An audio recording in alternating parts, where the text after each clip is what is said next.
Eric, when you were in primary school the last time Manchester High got to the semi-finals, today you scored a very important goal, the winning goal, to get them back to the semi-finals. How do you feel about that achievement? I'm very happy for where we are going to the achieve, but we're not finished yet. We still have a long way. And today it was really hot. You guys went up early, the equalized on the stroke of half time, but you found that winning goal. Speak to us about the resilience of this particular Manchester High team.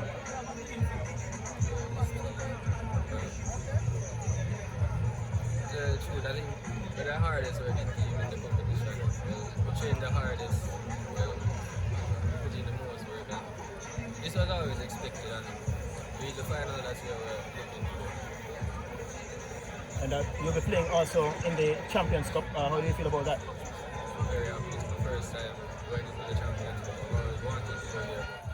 It's happening. I'm very happy. And the draw will be tomorrow. Do you mind who it is that you play? All right, Yarek. Good game.